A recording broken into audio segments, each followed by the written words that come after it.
Friends, welcome to learner.com। Mastering your drive के अगले episode में आपका स्वागत है। इस वीडियो में हम लोग बात करने वाले हैं टोयोटा अर्बन क्रूजर हाईराइडर में दिए गए सभी स्विचेस एंड बटन्स की। उनसे आप क्या क्या फीचर्स को कैसे ऑपरेट कर सकते हैं और क्या रहेगा उनका पर्पस।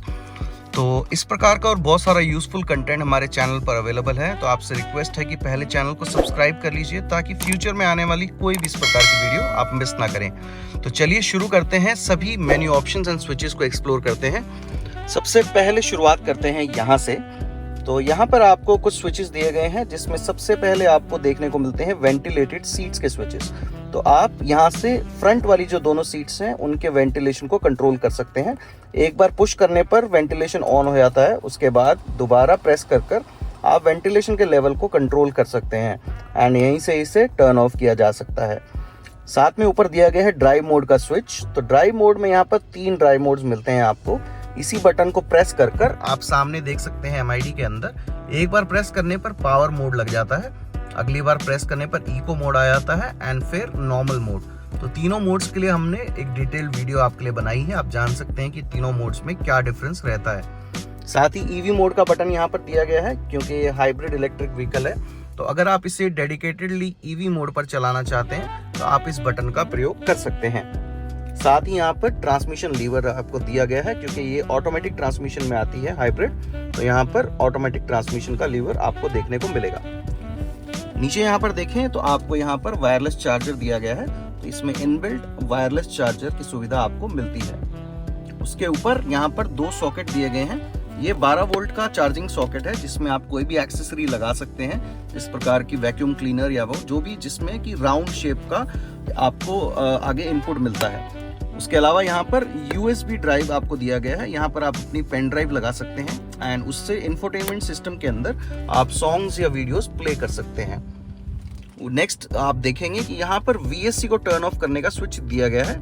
तो यहाँ से आप चाहें तो VSC को टर्न ऑफ कर सकते हैं। इसके लिए भी एक अलग से वीडियो आपको डिस्क्रिप्शन में मिल जाएगी कि क्यों इस बटन को यहाँ पर दिया गया है।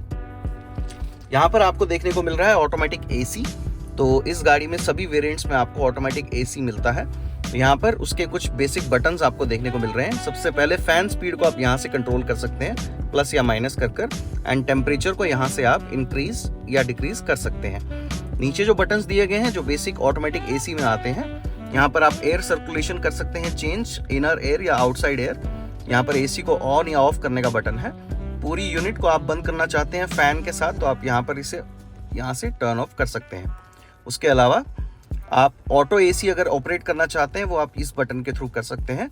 फ्रंट एंड रियर डिफॉगर के लिए यहाँ पर आपको डेडिकेटेड बटन्स दिए गए हैं एंड एयर फ्लो को आप यहाँ से कंट्रोल कर सकते हैं कि आपको एयर की पोजीशन कहाँ पर चाहिए एंड इसका डिस्प्ले आपको यहाँ पर देखने को मिलता है। ये था आपका ऑटोमेटिक AC।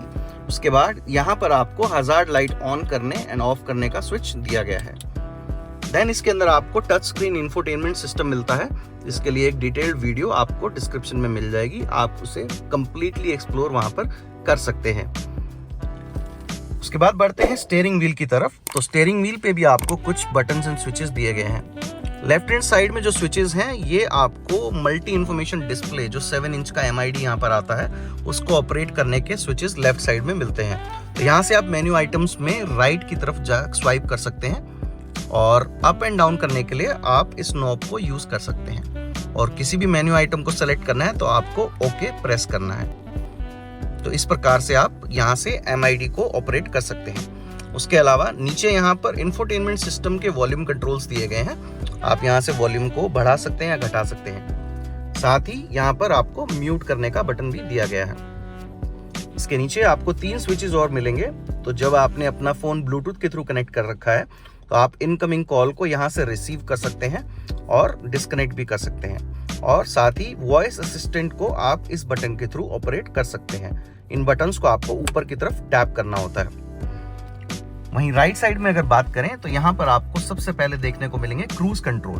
तो क्रूज कंट्रोल को आप इस बटन के थ्रू एक्टिवेट कर सकते हैं और डिजायर्ड स्पीड पर जाने के बाद आपको नीचे की तरफ सेट पे टैप करना होता है और आपका क्रूज कंट्रोल एक्टिवेट हो जाता है। उसके बाद आप एक्सीलेटर से अपना पैर हटा सकते हैं एंड स्पीड को कंट्रोल करने के लिए देन आप प्लस एवं माइनस का प्रयोग कर सकते हैं। वहीं अगर आप क्रूज कंट्रोल को कैंसिल करना चाहते हैं तो आप यहाँ से कैंसिल बटन प्रेस कर सकते हैं। वहीं नीचे आपको 3 बटन्स और देखने को मिलते हैं, ये मोड से रिलेटेड है। यहाँ से आप क्लिक कर AM, FM, DRM, USB and Bluetooth यहाँ से आप स्विच कर सकते हैं। वहीं ट्रैक को चेंज करने के लिए या FM चैनल को स्विच करने के लिए यहाँ पर 2 बटन्स आपको देखने को मिलते हैं। साथ ही स्टीयरिंग में आपको नीचे 2 ऑप्शंस और मिलते हैं। लेफ्ट हैंड साइड में आपको वाइपर के कंट्रोल्स देखने को मिलेंगे। तो वाइपर के कंट्रोल्स बिल्कुल सिंपल हैं। पहली बात, आप यहाँ से नीचे की ओर इसको पुश करते हैं, देन आप वाइपर को स्पीड्स जो है वो आप सेलेक्ट कर सकते हैं, इंटरमिटेंट, लो एंड हाई।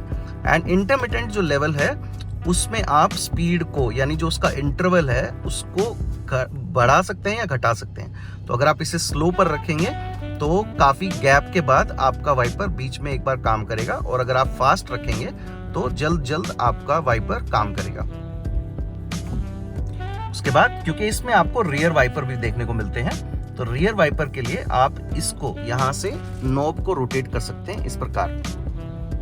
जी हाँ, तो इस प्रकार आप इंटरमिटेंट लेवल पे चला सकते हैं, ऑन कर सकते हैं, एंड इससे ऊपर आप अगर लेकर जाते हैं, होल्ड करके रखते हैं, पीछे वाला जो वॉशर है वो यहाँ से एक्टिवेट हो जाता है, और इस प्रकार आप इसे ऑफ कर सकते हैं। राइट हैंड साइड के कंट्रोल की बात करें तो यहाँ पर आपको हेडलैम्प के कंट्रोल दिए गए हैं। क्योंकि ये गाड़ी ऑटोमेटिक हेडलैम्प के साथ आती है तो आप इसे ऑटो पर रख सकते हैं, ताकि जैसे ही शाम होती है ऑटोमेटिकली आपके हेडलैम्प्स ऑन हो जाएंगे। अदरवाइज आप अगर चाहें तो यहाँ से पार्किंग लाइट्स को ऑन कर सकते हैं एंड यहाँ से हेडलैम्प को ऑन कर सकते हैं, और साथ ही यहाँ पर आपको इंडिकेटर भी दिए गए हैं। सामने आपको देखने को मिलता है 7 इंच का MID, जिसमें आपको बहुत सारी इंफॉर्मेशन देखने को मिलेगी। इसके रिलेटेड भी हमने एक पूरी डिटेल्ड वीडियो आपके लिए बनाई है, जिसमें जाकर आप कंप्लीटली एक्सप्लोर कर सकते हैं इस मल्टी इंफॉर्मेशन डिस्प्ले में दी गई सभी इंफॉर्मेशन को। और जैसा कि आपको बताया, इसको आपको इन स्विचेस के थ्रू ऑपरेट करना है। उसके बाद बढ़ते हैं राइट हैंड साइड में, तो यहाँ पर आपको सबसे पहले देखने को मिलेगा पुश स्टार्ट स्टॉप बटन। तो आपको इस बटन के थ्रू आप गाड़ी को स्टार्ट कर सकते हैं। ऑटोमेटिक व्हीकल है तो आपको ब्रेक पेडल को प्रेस कर इसे यूज करना है, और अगर मैनुअल व्हीकल आप चलाते हैं तो आप उस कंडीशन में क्लच को प्रेस कर इस बटन के थ्रू अपनी गाड़ी को स्टार्ट कर सकते हैं। साथ ही नीचे यहाँ पर आपको कुछ स्विचेस और देखने को मिल रहे हैं। तो क्योंकि ये टॉप वेरिएंट है तो इसमें आपको हेड अप डिस्प्ले यहाँ पर देखने को मिलता है, और साथ में हेड अप डिस्प्ले से रिलेटेड ही कंट्रोल्स यहाँ पर देखने को मिल रहे हैं। तो हेड अप डिस्प्ले को एक्टिवेट करने के लिए आपको इस बटन को प्रेस एंड होल्ड करके रखना पड़ता है 2 सेकंड के लिए। उसके बाद आप देखेंगे आपका हेड अप डिस्प्ले जो है वो बाहर आ जाता है, और इसमें आपको साथ में 2 और बटन्स मिल रहे हैं। ये है इसकी पोजीशन के। तो कई बार आप अकॉर्डिंग टू योर हाइट आप इसकी पोजीशन यानी इसको टिल्ट कर सकते हैं। तो इस बटन को अगर आप बार बार प्रेस करते हैं तो अकॉर्डिंगली आपका ये पोजीशन इसका चेंज हो जाता है। और वहीं जो थर्ड बटन आपको देखने को मिल रहा है साथ में, ये है ब्राइटनेस से रिलेटेड। तो ब्राइटनेस के लिए आपको इस बटन को प्रेस करना है, एंड देन उसके बाद इन बटन्स के थ्रू आप ब्राइटनेस को बढ़ा या घटा सकते हैं। और जब HUD यानी हेड अप डिस्प्ले सामने आपको इन्फॉर्मेशन दिखा रहा है तो आपको HUD वाले बटन को ही बार बार प्रेस कर इसमें दी गई इन्फॉर्मेशन को चेंज कर सकते हैं कि आप सामने डिस्प्ले के लिए क्या चाहते हैं। साथ ही नीचे एक और बटन आपको यहाँ पर देखने को मिल रहा है, ये 360 डिग्री कैमरा को ऑपरेट करने का स्विच है। तो इसे एक बार प्रेस करने पर आपको इंफोटेनमेंट सिस्टम के ऊपर 360 डिग्री व्यू आपको दिखाई देगा, और दोबारा अगर आप इसी बटन को प्रेस करेंगे तो डिफरेंट एंगल से ये 360 डिग्री कैमरा को आप ऑपरेट कर सकते हैं। उसके बाद साथ में हेडलैम्प लेवलर यहाँ पर दिया गया है। तो as per weight in the vehicle आप हेडलैम्प को लेवल कर सकते हैं, उसकी बीम को एडजस्ट कर सकते हैं। उसके बाद बढ़ते हैं राइट हैंड साइड में। डोर पर जो कंट्रोल्स दिए गए हैं ये बिल्कुल सिमिलर हैं जैसे कि हर गाड़ी में आपको देखने को मिलते हैं। यहाँ पर 4 पावर विंडो के स्विचेस दिए गए हैं, जिसमें से ये वाला आपको auto up and down feature के साथ मिलता है। यहाँ से आप डोर को लॉक एंड अनलॉक कर सकते हैं, एंड पावर विंडो को ऑफ करने का बटन यहाँ पर दिया गया है ताकि बाकी सभी पावर विंडोज आपकी डीएक्टिवेट हो जाएं। उसके बाद साइड जो मिरर है ORVM, उसको आप यहाँ से इलेक्ट्रॉनिकली फोल्ड कर सकते हैं या अनफोल्ड कर सकते हैं। इस प्रकार इसी बटन को दोबारा प्रेस कर आप इसे फोल्ड कर सकते हैं, और साथ ही इस नॉब के थ्रू आप राइट या लेफ्ट मिरर को सिलेक्ट कर उसके अंदर के ग्लास को एडजस्ट कर सकते हैं। साथ ही नीचे आपको 2 स्विचेस और देखने को मिल रहे हैं। यहाँ पर आप लेफ्ट वाले स्विच को अगर आप पुल करते हैं तो उससे आप बोनेट को ओपन कर सकते हैं, एंड राइट वाले बटन को पुल करने पर आप फ्यूल लिड है बेसिकली उसको आप ओपन कर सकते हैं।